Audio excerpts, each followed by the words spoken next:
주의 사랑이 믿고 성령으로 힘써 싸워 이기며 약속 믿고 굳게 서리라. 굳게 서리 영원하신 말씀 위에 굳게 서리. 굳게 서리 그 말씀 위에 굳게 서리라. 주님 약속하신 말씀 위에서 성령 인도하는 대로 행하며 주님 품에 항상 안식 얻으며 약속 믿고 굳게 서리라. 약속 믿고 굳게 서리 영원하신 말씀 위에 굳게 서리. 말씀 위에 굳게 서 그 말씀 위에 굳게 서리라.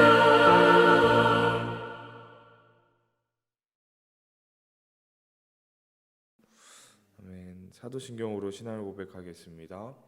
나는 전능하신 아버지 하나님 천지의 창조주를 믿습니다. 나는 그의 유일하신 아들 우리 주 예수 그리스도를 믿습니다. 그는 성령으로 잉태되어 동정녀 마리아에게서 나시고 빌라도에게 고난을 받아 십자가에 못 박혀 죽으시고 장사된 지 사흘 만에 죽은 자 가운데서 다시 살아나셨으며 하늘에 오르시어 전능하신 아버지 하나님 우편에 앉아 계시다가 거기로부터 살아있는 자와 죽은 자를 심판하러 오십니다. 나는 성령을 믿으며 거룩한 공교회와 성도의 교제와 죄를 용서받는 것과 몸의 부활과 영생을 믿습니다. 아멘. 함께 나눌 말씀은 마태복음 9장 1절부터 8절까지의 말씀입니다. 마태복음 9장 1절부터 8절까지의 말씀입니다. 마태복음 9장 1절부터 8절까지의 말씀으로 한 절씩 교독하면서 읽도록 하겠습니다. 예수께서 배에 오르사 건너가 본 동네에 이르시니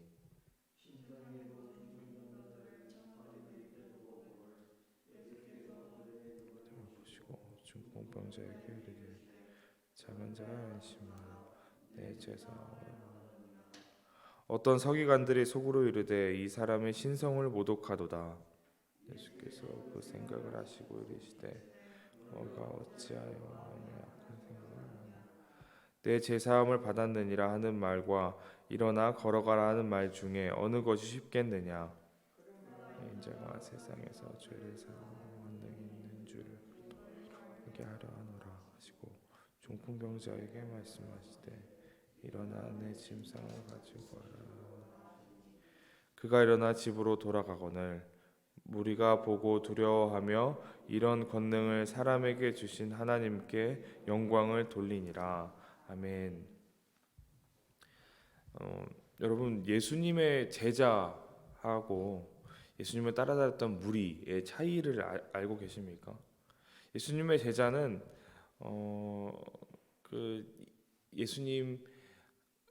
예수님이 돌아가시고 부활하셔서 승천하신 이후에도 예수 그리스도의 삶을 따라서 복음을 전하고 또 예수님께서 가르치셨던 것들을 가르치면서 자기 십자가를 부인하면서 살아가는 자들, 즉 그리스도의 길에 동참하는 자들이 예수님의 제자라고 할 수 있습니다. 반면에 무리는 그저 예수님의 표정만 보고 따라다녔던 그 자들, 그런 자들을 무리라고 할 수 있습니다. 오늘 새벽에 말씀을 나눌 때에 나의 삶을 돌아보면서 나는 예수님의 제자였는지 나는 무리였는지 한번 돌아보는 시간이 되기를 소망합니다.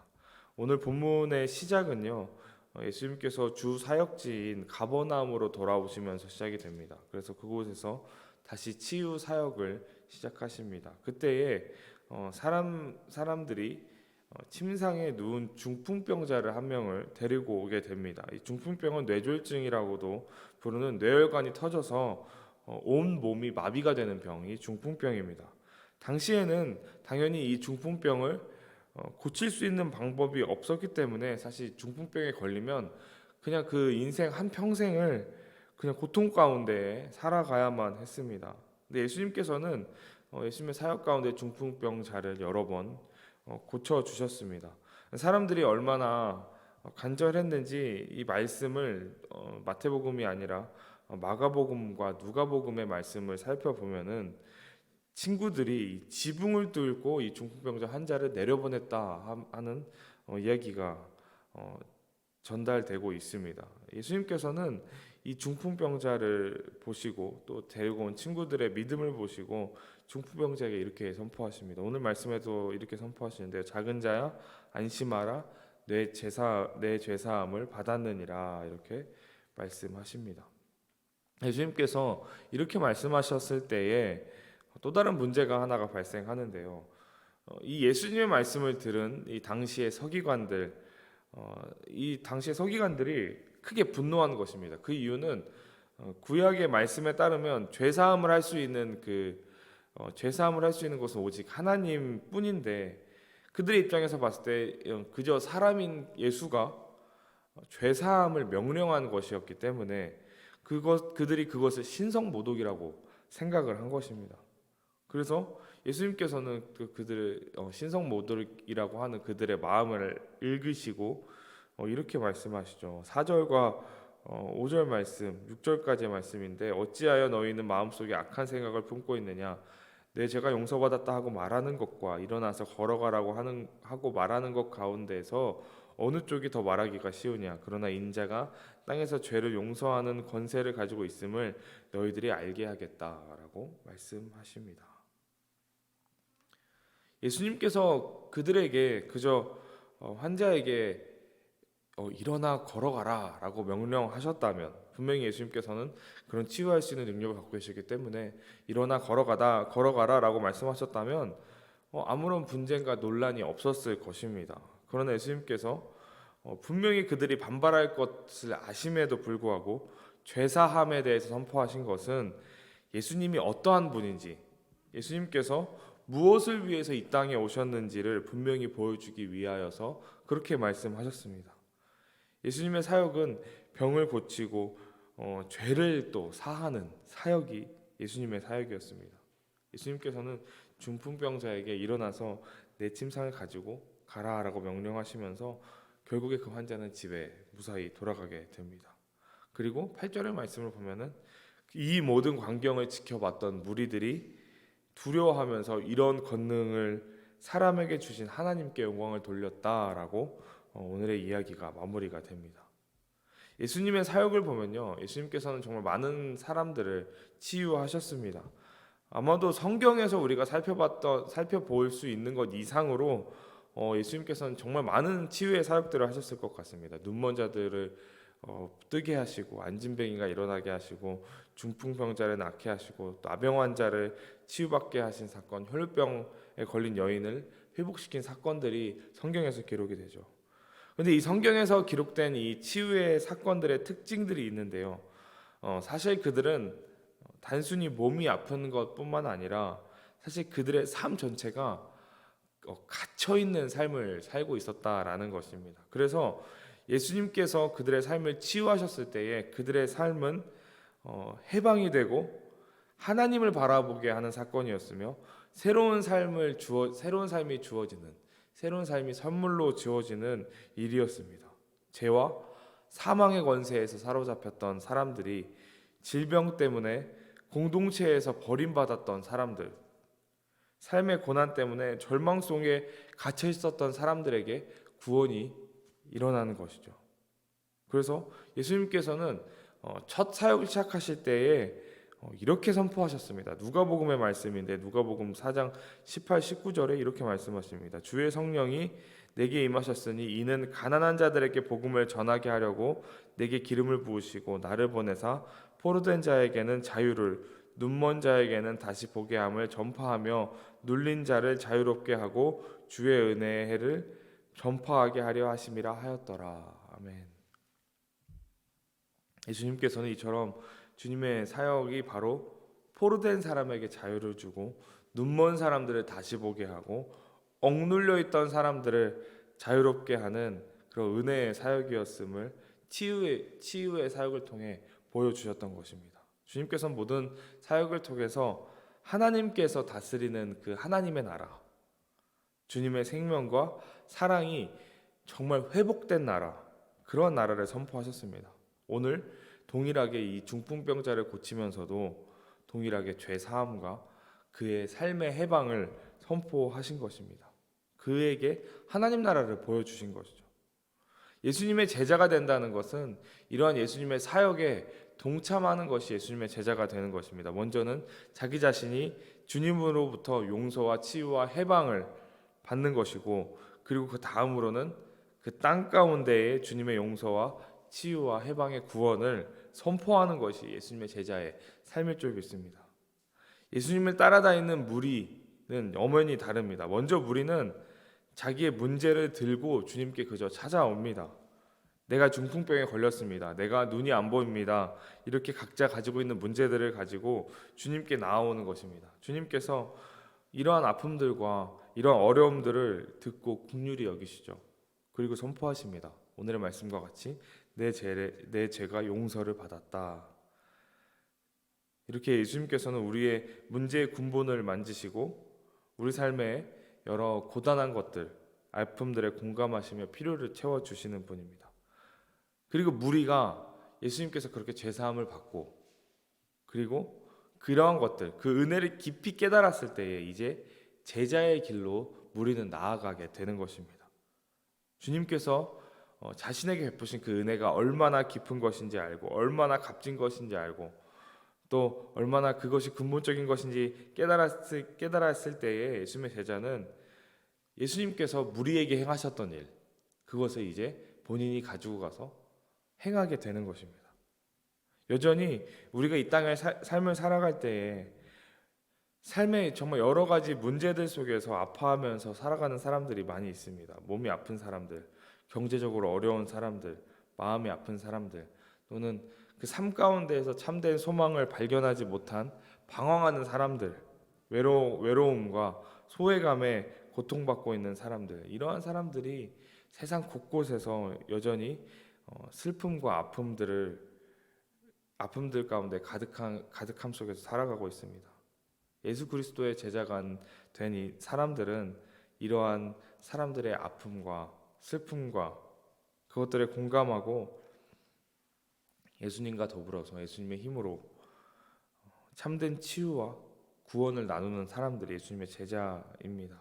배고픈 사람들에게 음식을 나눠주고, 아파하는 사람들에게 치유를 도와주고, 외로운 사람들에게 친구가 되어주는 것, 고아와 과부와 나그네를 보살피는 사람으로 살아가는 것, 무엇보다 예수 그리스도의 십자가의 구원을 선포함으로써 하나님의 은혜를 전하고 진정한 믿음과 소망과 사랑을 전하는 삶을 사는 것, 이것이 제자의 삶인 것입니다. 오늘 중풍병자를 고쳐셨던 예수님의 이야기를 보면서 분명히 또 등장한 한 사람들이 있죠. 서기관들. 이 서기관들은 예수님을 비판했습니다. 그들은 예수님께서 사람을 고치시는 것에는 관심이 사실 없었습니다. 예수님께서 그들이 믿고 있었던 율법, 이 율법을 어기는 일에만 그들은 관심을 갖고 있었습니다. 이 사람들은 사람보다 자기 자신을 믿고 있었고, 법조문이 훨씬 더 중요했던 사람들이 이 서기관들입니다. 예수님께서 이들을 비판하셨던 것이죠. 하나님의 역사하심, 이 치유의 역사하심 가운데에서 눈앞이 멀어져서 못 보고 마음이 굳어져서 그 일의 뜻을 깨닫지 못했던 것을 예수님께서는 그들을 향해서 지적하셨던 것입니다. 몸이 굳어져서 움직이지 못하는 중풍병자, 이 중풍병자는 오늘 예수님으로 인해서 치유받았지만 이 마음속에 있는 것들이 굳어져서 이 변화하는 것들을 받아들이지 못하는 서기관들은 치유받지 못하고 예수님께서는 그들을 지적하셨습니다. 이 모습을 보면서 예수님의 제자가 된다는 것이 무엇인지 다시 한번 우리는 깨달을 수 있습니다. 제자는 사람을 치유하고 사랑을 전하고 선포하는 사람인데, 그 일을 함께함에 있어서 종교적인 사람과 제자는 또 분명히 다르다는 것입니다. 종교적인 사람은 그저 종교와 율법과 신앙을 자기를 위해서 사용하는 사람이 종교적인 사람입니다. 이 종교적인 사람의 일의 모든 일의 끝에는 자기 자신이 결국에 있습니다. 신앙생활을 하는 것도 자기 자신 때문이고 이웃을 돕는 것도 결국 자기 신념 때문입니다. 겉으로 보기에는 신앙이 깊은 것처럼 보일 수 있을지 모르지만 결국 자기 자신을 높이기 위해서 이 모든 일을 행하는 것이 종교적인 사람입니다. 이러한 사람의 마음속에 깊은 곳에는 교만이 있고 다른 사람에 대한 정죄들로 가득합니다. 분명히 겉으로 보기에는 하나님과 가까이 있는 것처럼 보이지만 실질적으로 봤을 때는 하나님과 가장 멀리 있는 사람이 바로 이 종교적인 사람입니다. 이것을 깊게 깨달으는 것은 그들에게는 참 어려운 것. 자신까지도 속여가면서 신앙생활하는 사람들이 바로 종교적인 사람들, 결국에는 중풍병자보다 더 마음이 완강하게 굳어있는 사람들인 것이죠. 그러나 주님의 제자가 되는 사람들은, 제자는 주님의 은혜를, 그 사랑을 깊게 깨달은 사람들이 주님의 제자입니다. 만약에는 저와 여러분이 무리가 아니라 종교적인 사람이 되는 것이 아니라 제자의 삶을 사는 저와 여러분이 되기를 간절히 소망합니다. 예수님의 제자를 살아간다라고 말하니까 무언가 엄청나게 거창한 사역을 감당해야 된다라는 뜻은 아닙니다. 그것이 아니라 예수님의 은혜와 사랑을 진실로 신뢰하고 그 가운데서 우리가 그것을 누리면서 살아가는 것이 결국 예수님의 제자의 삶을 살아가는 것일 겁니다. 주님의 치유하심과 그 회복하심을 매일 경험하면서 사는 것입니다. 그래서 그 주님이 너무 좋음을 깨닫고 주님과 깊은 교제를 하면서 살아가는 것, 그것이 제자가 되는 삶입니다. 그렇게 될 때에 우리는 자연스럽게 세상의 기준과 세상의 가치에서 마음을 빼앗기지 않게 되고, 나아가 세상 가운데에서 하나님의 사랑과 은혜를 나누는 삶을 살게 되는 것입니다. 그 은혜 가운데서 우리의 삶이 자연스럽게 지극히 겸손해지게 되는 것입니다. 이러한 삶을 살 때에 말씀은 우리 안에서 우리 가운데에 세상에 줄 수 없는 정말 참된 기쁨과 평안을 줄 것이라고 분명히 성경은 말하고 있습니다. 정말 그것이 예수 안에서 사는 삶, 그것이 제자된 삶인 것입니다. 그렇게 제자된 삶을 살아가는 저와 여러분이 되기를 간절히 소망합니다. 오늘 하루도 우리의 삶 가운데에서 그 제자의 삶을 드러내는 그러한 삶을 사시기를 간절히 소망합니다. 기도드리겠습니다. 사랑과 은혜가 풍성하신 하나님 아버지, 오늘도 이른 새벽을 깨워 주님께 예배함으로 우리의 하루를 시작하게 하시니 감사드립니다. 주님, 오늘 말씀을 묵상하면서 정말 간절히 기도하는 것은 우리 모두가 예수 그리스도의 제자의 삶을 살기 원합니다. 주님, 그저 주님을 따라다니는 무리가 되는 것이 아니라, 종교적인 사람이 되는 것이 아니라 주님의 은혜에 감사함으로 반응하고 그 주님의 은혜와 사랑을 전하는 삶을 살게 하여 주시옵소서. 종교적으로 나의 만족을 위한 그리스도인이 되지 않게 하여 주시고, 겸손함으로 주님 앞에 나오고 주님의 길에 동참하며 하나님의 은혜와 사랑을 나누는 참된 제자의 삶을 사는 우리 모두가 되게 하여 주옵소서. 우리의 모든 삶의 자리에서 주님의 사랑을 기억하고 전하기에 힘쓰는 삶을 살게 하시고, 오늘 하루도 그 은혜를 기억하며 감사하는 삶을 살겠습니다. 주님, 우리가 걸어가는 발걸음마다 동행하여 주옵소서. 감사드리며 사랑이 많으신 예수 그리스도의 이름으로 기도드립니다. 아멘. 하늘에 계신 우리 아버지, 아버지의 이름을 거룩하게 하시며 아버지의 나라가 오게 하시며 아버지의 뜻이 하늘에서와 같이 땅에서도 이루어지게 하소서. 오늘 우리에게 일용할 양식을 주시고 우리가 우리에게 잘못한 사람을 용서하여 준 것 같이 우리 죄를 용서하여 주시고 우리를 시험에 빠지지 않게 하시고 악에서 구하소서. 나라와 권능과 영광이 영원히 아버지의 것입니다. 아멘.